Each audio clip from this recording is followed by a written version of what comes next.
केतोटी बछा बछा प्रश्नर उत्तर केतोटी बछा बछा प्रश्नर उत्तर जोटा कि city and Beed पिलांकर भी पड़े से मैंने भी जानी नथांती बेले बेले भी भूल कर बसंती। प्रथमे जनइबी आमे किपरि आमको शासन करूँ तारी विषय केतोटी प्रश्न। राज्यसभार मोट सभ्य संख्या 250। 12 जन को राष्ट्रपति मनोनीत करती। प्रत्येक सभ्य 6 वर्ष कार्यकाल। यह एक स्थायी सभा।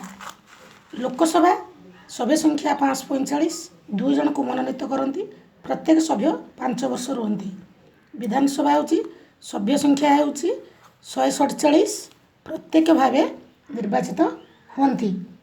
आम राज्य बा एटा को लेखुन एटा को कही दउची आम राज्य सरकार गठन केमिति करा जाए ना देखंतु ओडिशा विधानसभा सभ्य संख्या 147 होची ना एई सभ्य संख्या लोक मानक द्वारा प्रत्येक भावे निर्वाचित होती। 18 वर्ष ऊर्ध्व वयस्कर लोक माने भोट दे निज निज निर्वाचन मंडली पई प्रतिनिधि बाछि थांती। यही प्रतिनिधि माने लोक मानक द्वारा बछा होइथिबारु आम राज्य शासन व्यवस्था को गणतंत्र शासन बोली कहा जाए। तेणु करी यही सभ्य मानक नहीं राज्य विधानसभा गठित हुए।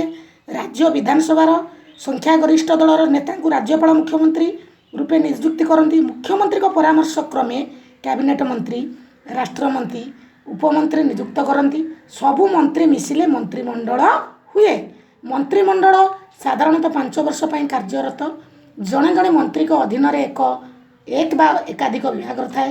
राज्य सर्वोच्च शासनकर्ता होउछंती राज्यपाल। तांको नाम रे राज्य शासन चले। राज्यपाल को राष्ट्रपति नियुक्त करिथांती।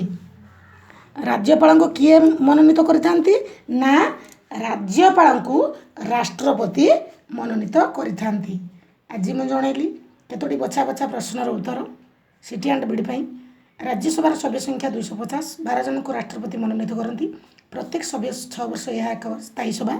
लोकसभा सभ्य संख्या 545। 2 जन को मनोनीत प्रत्येक सभ्य 5 वर्ष रुहति।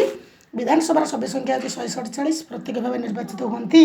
लास्ट को कहले या जे ओडिशा विधानसभा सभ्य संख्या 147। आम राज्य शासन व्यवस्था को गणतंत्र शासन बोली कहा जाए।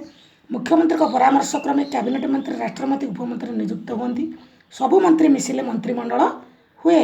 तांको नाम रे राज्य शासन चले। राज्यपाल को राष्ट्रपति मनोनीत करती। जदि मो पढ़ा चैनल मो भिडटी भल लगुए लाइक सब्सक्राइब शेयर करने को जमारू भूलें। समस्ते गोटे गोटे आगे सब्सक्राइब करेंगे। जदि सब्सक्राइब न करेंगे मोर नुआ नुआ प्रथम भिडियो आपण मैंने देखिपारे नहीं।